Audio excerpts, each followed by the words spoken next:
in the Rockets' next game if he remains quarantined and continues to test negative. Harden was not allowed to play in Houston's opener on Wednesday, which was eventually postponed since the Rockets fell short of the minimum number of players available to play. In the NFL, COVID-19 protocols have caused a major shakeup for the Lions coaching staff. Interim head coach Darrell Bevell and 4 defensive assistants will not be able to coach in Saturday's game against the Bucs. Receivers coach Robert Prince will end up handling the head coaching duties. Also, George Kittle's return is too late to save the 49ers playoff hopes, but the star tight end will be activated off injured reserve for Saturday's game against the Cardinals. The 49ers went 1-5 over their last 6 games that Kittle missed with a foot injury. And in baseball, a notable trade in what has been a relatively quiet offseason so far. The Pirates sending first baseman Josh Bell to the Nationals for a pair of pitching prospects. Bell was an all-star in 2019, but only hit .226 in 57 games during the 2020 shortened season. And back to our top story, James Harden could be available for the Rockets game on Saturday against the Blazers. He's currently under quarantine and needs to produce negative tests for 4 straight days to get back on the court. Now, testing began on Tuesday.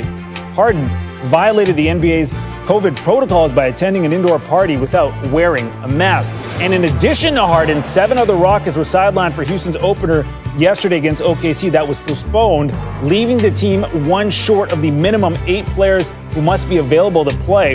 That included John Wall and DeMarcus Cousins, who were out due to contact tracing. 7 of the 8 players were unavailable because of these COVID-19 related issues.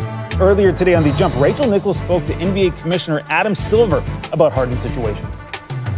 You guys decided to fine him $50,000 for violating COVID protocols earlier this week. Above and beyond that, you guys could have decided to suspend him. Why fine instead of suspend? The precedent is that discipline gets ratcheted up. And it's Christmas. It was a first offense.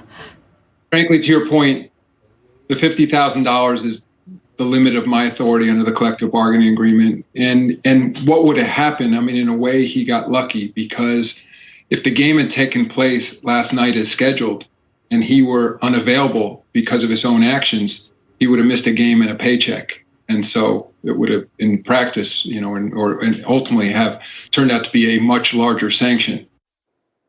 Adrian Wojnarowski now joins us. Woj, let's start with Harden and how the league determined this course of action that could get Harden back on the court on Saturday. Break that down for us. Well, Adam Silver spelled it out there with Rachel Nichols. Number one, he treated it like a first offense, and I guess there was some empathy for the holiday. But when you talk to people around in the league, there was a sense too that, listen, the NBA does not want the Rockets to be in another position Saturday night in Portland where they're perhaps not having enough players to play against the Blazers or again on Monday. And this is an organization that has been reeling with the James Harden trade request, the positive tests, and there's still an organization right now that's trying to get Boogie Cousins and John Wall back on the court. But as much as it was a break for James Harden, this was a break for the Rockets organization, that wants to get some footing with a new GM, a new head coach, and get James Harden back on the floor amid, what's been a very turbulent preseason, early season for them. You talk about the organization reeling. I mean, what do they have to do as a team right here in order to play on Saturday against Portland with or without Harden? Yeah, they need, right now in contact tracing and the testing that John Wall's undergoing, DeMarcus Cousins is undergoing. Ben McLemore tested positive, we are told. They're waiting for him to be able to come back and play again. But the Rockets want to be able to get on a plane to Portland and for that Portland-Denver trip and have Cousins and Wall ready to go. There's a protocol in place for that. Just like Harden right now has to sit until Friday. So you're losing practice time. You're losing a chance to get some cohesion with this group. And, the Rockets very much just want to get James Harden in that backcourt with John Wall and see if they can get a little traction with this team as they start the season out with a new head coach, Stephen Silas. Well, the news cycle just doesn't seem to end for this Houston squad as this year starts off. Woj, thank you and happy holidays. So after Wednesday's postponement, the Rockets are scheduled to start their season again in Portland on Saturday. Again, that is if they can get the requisite 8 healthy players. The team has a quick turnaround with a trip to Denver on Monday. Then it's back to Houston for 2 straight games against the Kings and 1 against the Mavericks. Washington football team owner Dan Snyder says he's being extorted, claiming the source is a minority owner. Snyder filed the accusation in court yesterday, alleging that Dwight Scharr is trying to force him to sell the franchise. Snyder cites that Scharr was involved in Tuesday's Washington Post report that uncovered a $1.6 million confidential settlement in 2009 that was paid by the team to a former female employee over sexual misconduct allegations against Snyder. The NFL is conducting their own investigation against the team after the Post previously reported multiple allegations of workplace misconduct that's been levied against the franchise. On the field, Alex Smith taking part in individual drills on Thursday. He got some work in with his receivers at Washington's practice. His status for this weekend is unknown as he continues to deal with a calf strain, which means despite all the drama surrounding off-field activities, Dwayne Haskins could get the start come Saturday, or Sunday, I should say, against the Panthers. He did have a good day today. It was promising. We'll see how he is in the morning. As I've told you guys, when a guy does a lot of work, we always try to see how he feels in the morning because that's always a good indicator. And, he had a good day yesterday. This morning he was okay. Today he had a good day. He did a lot of work.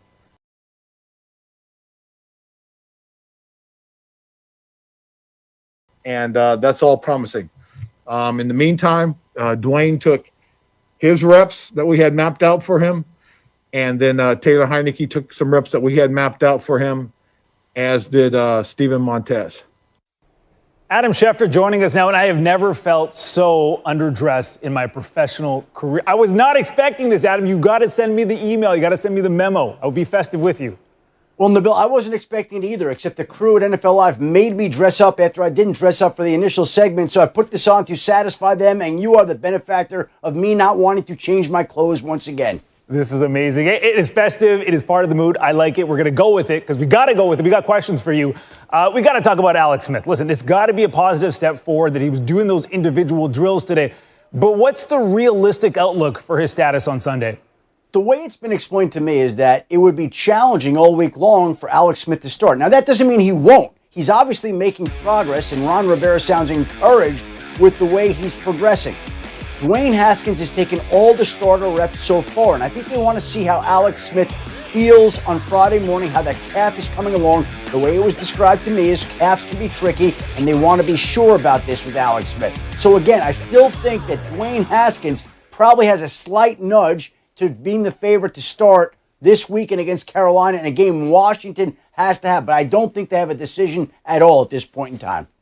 Meanwhile, an odd situation with the Lions and their coaching staff. There's a major shakeup going into Saturday's game against Tampa. Interim head coach Darrell Bevell and 4 defensive assistants will not be on the sidelines due to COVID-19 protocols. A handful of coaches will be shifted around to cover different positions, including receivers coach Robert Prince, who will serve as head coach. Now, Bevell spoke about the unusual situation today. As far as, the day-to-day, all the way up to game day, we'll be doing our same roles. Again, today I did our normal red area installs today.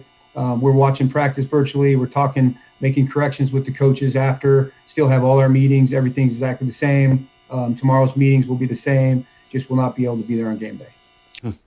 Listen, Adam, there is no playbook for this. What kind of challenges are going to be presented to Detroit, particularly on game day? Well, Nabil, if the Denver Broncos could play a game without quarterbacks, the Lions could do it without essentially the key coaches in a game. But that's exactly what they're going to have to do this week. Obviously, Sean Ryan is going to be the offensive coordinator at this point in time. You look at all the people who will be out. Robert Prince becomes the interim coach for the interim coach who replaced Matt Patricia. Evan Rothstein is the assistant to the head coach.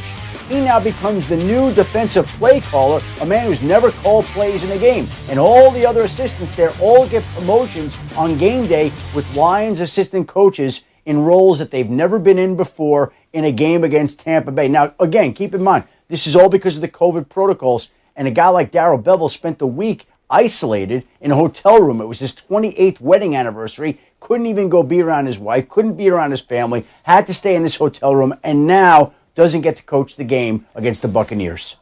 Well, I know this. The Bucs, they could care less. With the win, they clinch a playoff spot, Adam. That suit, not everybody could pull it off. And I'm being honest with you. Including me, Nabil, you know what? including me. You somewhat pulled it off. I'll put it that way. Thank you and happy holidays, my friend. Merry Christmas.